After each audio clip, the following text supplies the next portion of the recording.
Part 1, Part 2, Part 3, and Part 4. Now look at Part 1. Part 1. A campus radio station is going to be in action. An interviewer is interviewing a man from the university for the survey. Listen to the conversation between them and circle the best answer from A, B, or C for questions 1 to 4. You now have some time to read questions 1 to 4.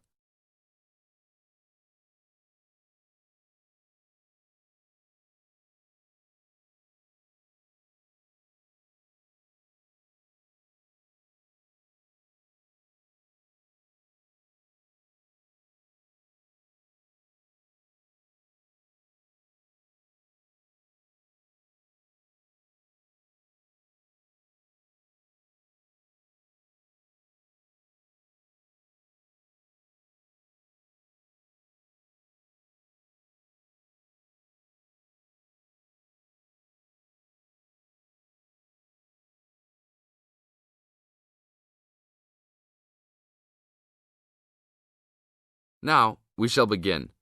You should answer the questions as you listen, because you will never hear the recording for the second time. Listen carefully and answer questions 1 to 4. Excuse me, I'm conducting a campus survey. Would you have time to answer a few questions? What's it all about? We're doing some market research for a new campus radio station starting in the next few months. That's okay. Sounds good. Great. I'll just work through this form with you. And if we could start with some personal background information? Sure. Right. If I could have your age, please. 26. Okay, good. And are you a student, teacher, or in another job? Well, I'm a tutor, but I'm also a postgraduate student, so I don't know what you might call me. What do you think? Okay, well, I'm more of a teacher, really. Fine. And would you mind if I asked about your salary, or I could leave it blank? No, that's okay. It's $20,000 a year. Thanks. Right. Now about your current listening habits. What would you say is your main reason for listening to radio? Well, I'm usually busy during the day at work, so I usually only listen to the radio at night. It helps me relax and unwind, even if I'm studying. Good. And how many hours a day on average do you listen to the radio? Well, not a lot really. I'd say just over an hour all told. Now you have some time to read questions 5 to 10.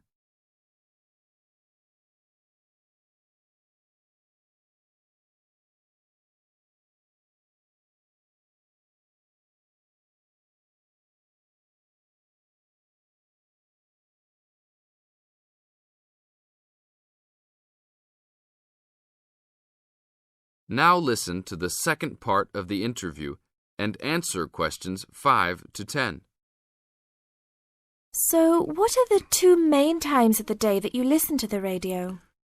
Well, for a little while around breakfast time, and then it tends to be later, after dinner, when I've finished any serious work I need to do. And what sort of radio programs do you like? I like the news, but I also like classical music. It helps me to relax. Fine. And turning to the new campus station, which type of programs would you prefer? I think the existing radio stations cater for my need for news. So I'd like to see programs about local information, providing a service to the campus community. And in the same vein, perhaps more for academic viewers, some lectures or relevant programs. I see. And if you had to give the new director some specific advice when they set up the station, what would you tell them? I think I'd advise them to be careful about the quality of the broadcasts. The sound system. There are a lot of radio stations, and people can change their loyalty quickly if it doesn't meet their needs. I think they should do more of these kinds of interview too, talking with existing and potential customers. Oh, I'm pleased you think it's useful. Certainly, yeah. Good. Now, this station will not be fully funded by the university. So how often do you think it is tolerable to have adverts? I think, out of that list, I'd say every quarter of an hour.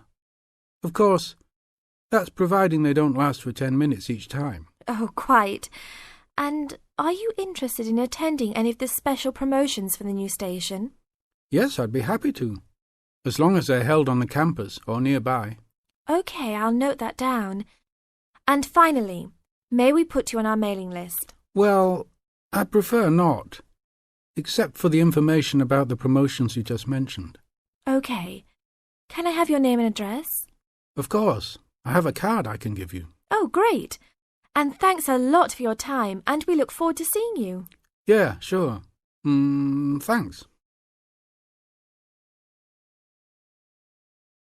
That is the end of part 1. You now have half a minute to check your answers.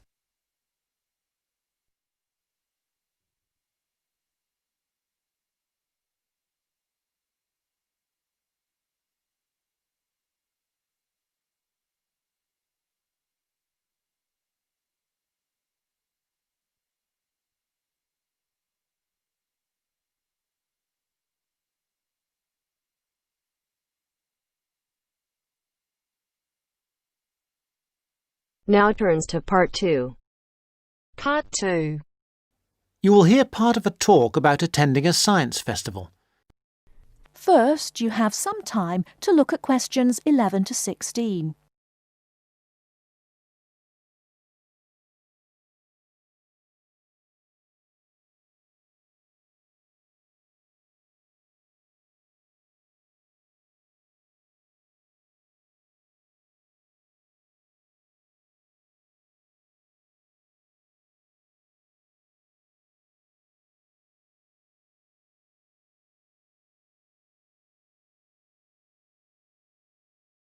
Now, listen carefully and answer questions 11 to 16. Now, I think nearly all of you have received confirmation of your school placements for next term, and as part of your activities, we will be asking you to take responsibility for promoting a school visit to the Norchester Science Festival. Of course, the head of science at your school will be aware of the festival and should have all the details of it, but all the heads of science at your schools will be looking to you to be the main organiser and motivator of a visit to the festival. They'll give you the documents you need. We hope that you will motivate pupils at your schools to take an interest in the festival. It runs for 3 days.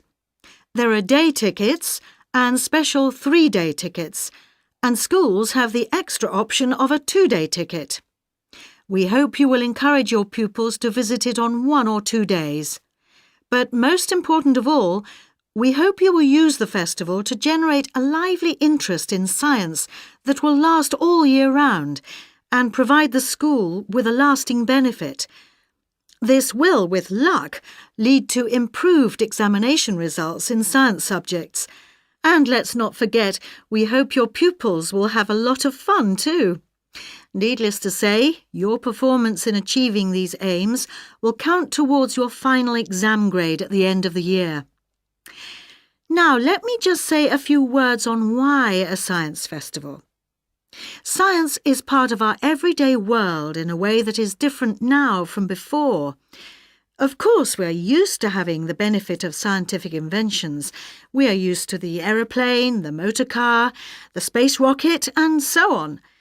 But now we live in a truly scientific age, which means one where inventions and improvements are matters of routine rather than occasional and unusual events.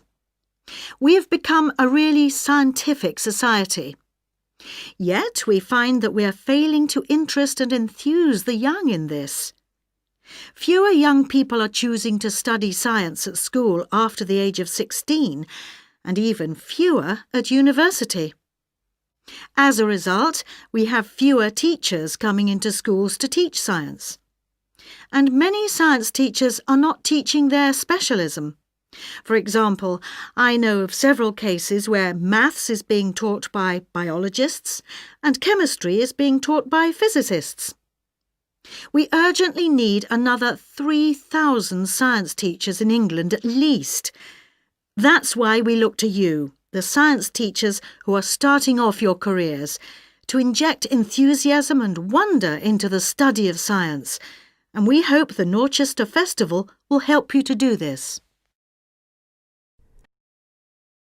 Before you hear the rest of the talk, you have some time to look at questions 17 to 20.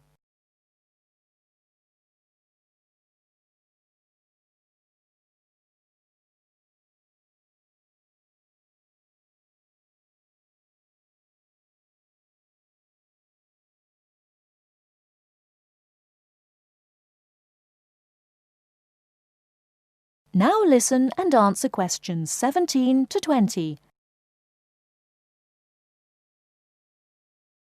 Now, enough of the background. What about the festival? There are 3 main venues where the festival events take place. These are the Millennium Library, the Town Hall, not the Town Hall itself, but the Town Hall Conference Centre, and the Norchester Theatre. Now, when you are planning your visits, remember that many of the activities for younger pupils will be at the Millennium Library, and the secondary school pupils may find more to interest them in the Conference Centre. Now, just so that you have some immediate information, I'd like to mention a few of the events that are taking place this year. One event of special interest to people living in this area is called Waterworld. This is a clay model of the southeast of England, and the presenters show you the effects of rising sea levels as a result of climate change. They ask the audience to select the rise in sea level, for example 20 or 40 or 60 centimetres, and the model shows the places that would be flooded as a result. Watch out for your town. Does it sink or does it swim?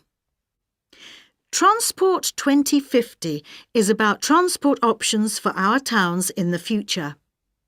A number of experts will introduce the topic, and then everyone at the event will have a chance to speak and give their views.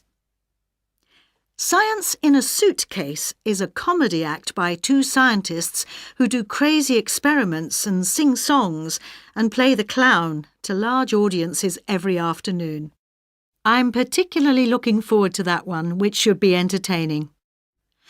Ropes and Hangings is an interactive event which will be of interest to young people, in which, after experimenting with ropes and bricks, they build a real suspension bridge. That kind of hands-on activity is always really popular.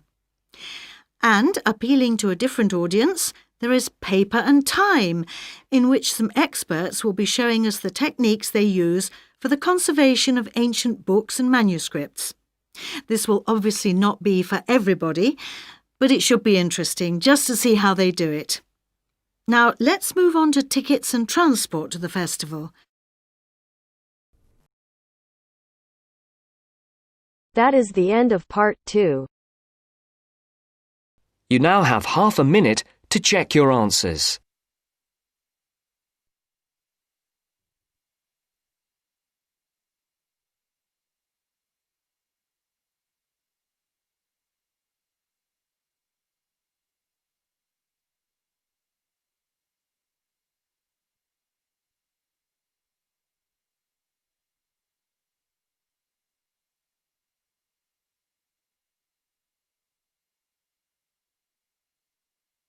Now turns to part 3.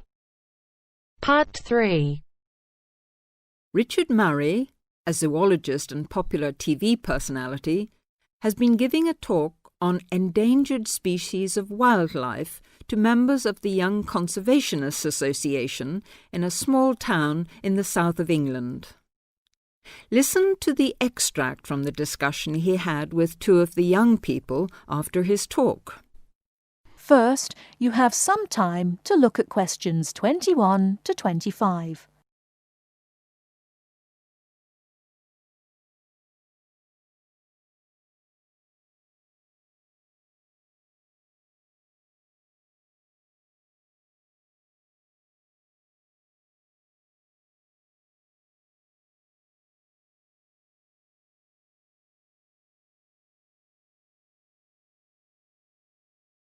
Now listen carefully and answer questions 21 to 25. What would you say, Mr. Murray, are the main reasons that so much of our wildlife will have died out by the end of the next few decades? Well, Tony, we can't, of course, rule out the effect of urbanization due to the spread of population. But apart from that, I believe there are two reasons which, in a way, are like the opposite ends of a piece of string. If you tie a knot in that piece of string, you end up with a circle, and whichever way you go round, it's going to turn out to be the same. I don't think I quite get that, Mr. Murray. Well, let's put it another way. It's rather like a film. You've got the good guys and the bad guys. They're pulling in opposite directions, but when it comes to the final showdown, it's hard to make out which is which. What are your two reasons, Mr. Murray? I call them greed and caring. Greed and caring? Yes, I know they don't seem to have much to do with one another, but think about it. The motive of greed is pretty obvious. In the course of the next few months, thousands of baby seals will be bludgeoned to death before they're even weaned from their mothers. What for? For the sale of their skins at inflated prices to please the vanity of a few and line the pockets of the killers. Crocodiles will be slaughtered to provide shoes and handbags for the rich. Gorillas, tigers, leopards and rhinos will be hunted for senseless sport or poached in defiance of regulations. Their skins, their horns, and their magnificent heads will be used as trophies to decorate someone's living room floor or walls. That's terrible. Yes, but it's not all. The whale, probably the most impressive and certainly one of the most intelligent sea mammals in creation, will be cruelly hunted and harpooned to make more money for the profiteers. The dolphin, the sailor's friend, will be indiscriminately battered to death at so much a head on the grounds that it is taking away the livelihood of a few fishermen by consuming the fish in its natural habitat. But surely, Mr. Murray, we do have to keep warm. We need whale oil and ambergris. Fishermen have to make a living. Part of what you say is true, of course, Tony, but we shall have to enforce far stricter controls if future generations are not to find themselves in a world devoid of wildlife as we know it. Well, I see what you mean about fur coats and crocodile handbags, Mr. Murray, but I don't understand what you mean by caring. That can't be bad, surely. I mean, I thought we were supposed to be living in a caring society. Well, so we do, in a way. The trouble is, there are so many well-intentioned people who start out with the best possible motives of trying to protect or immunize us from this, that, or the other in the most effective way at the quickest possible rate. But in their enthusiasm, they lose sight of the long-term consequences. It's only very gradually that the danger to other forms of life, including humans, comes out. Not to say leaks out, and by that time it'll probably be too late to do much about it. Take insecticides, for instance. But Before you hear the rest of the talk, you have some time to look at questions 26 to 30.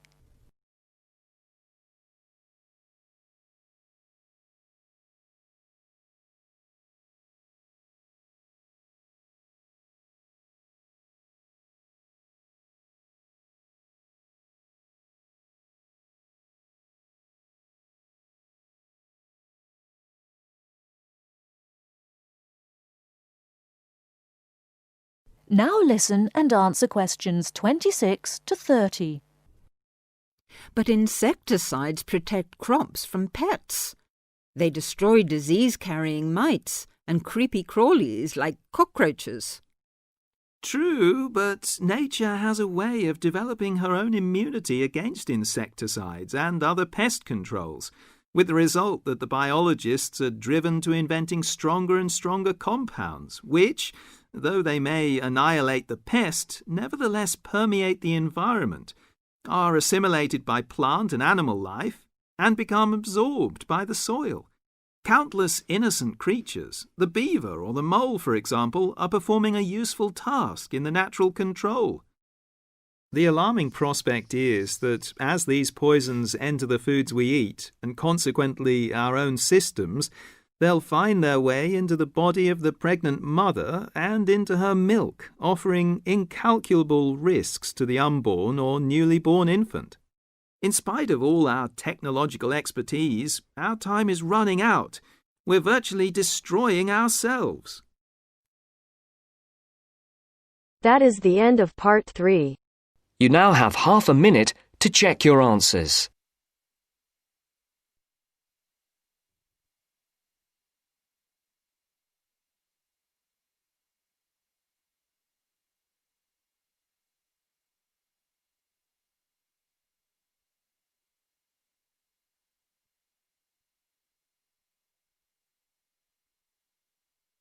Now turns to part 4.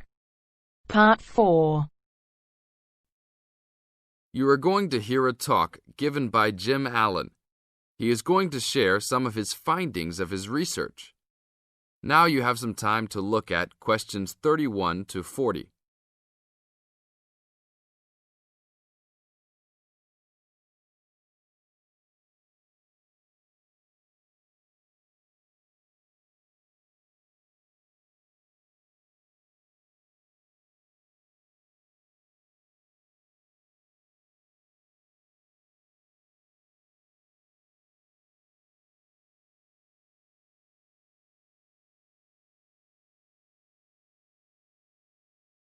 Now, listen carefully and answer questions 31 to 40.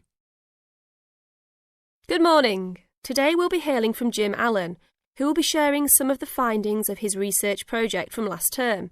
Jim. Thanks. Well, to start with, a little bit of background about the project. As you can see, our title is something that is relevant to everybody in this part of the world: water safety. These days, there's a lot more to water safety because of the increasing number and range of boats and other things people use on public waterways. I'd become interested through reports on radio about the number of incidents involving small powerboats and individual watercraft such as jet skis. It seemed to me that because these craft were essentially recreational and didn't require licenses to use, there was very little opportunity to influence the users towards being safety conscious. So, I decided to make this the focus of the project. For the research, we mainly relied upon talking to people, asking them questions in preference to using a written questionnaire.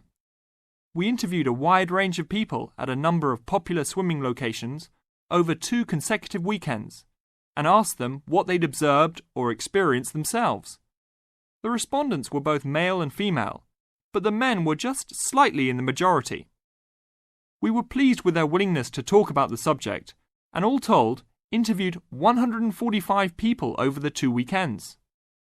So, what were the findings? As you can see, 86% of people reported having had some type of problem. A surprisingly large percentage, 27%, commented that they had found it necessary to shout at an offending powerboat, but the main type of problem was the deafening sound that some of the boats made. On occasions, this led to swimmers deciding to move to another location. So what strategies did people adopt to ensure their own comfort and safety? Let's have a look at the figures. First, it was noticeable that there were often distinctly different answers between men and women. It was mainly the women, for example, who said they should try to choose places where boats couldn't go, whereas it was usually the men who said you shouldn't have to move if you were there first, so you should shout at them if necessary.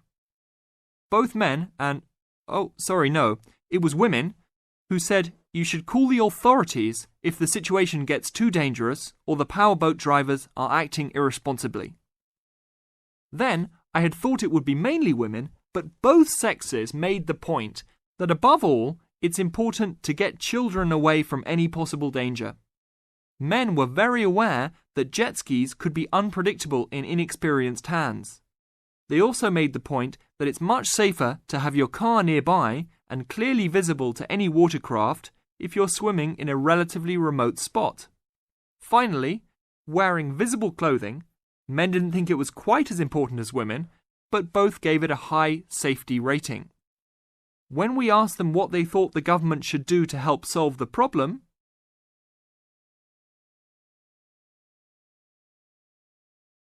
That is the end of part 4. You now have half a minute to check your answers.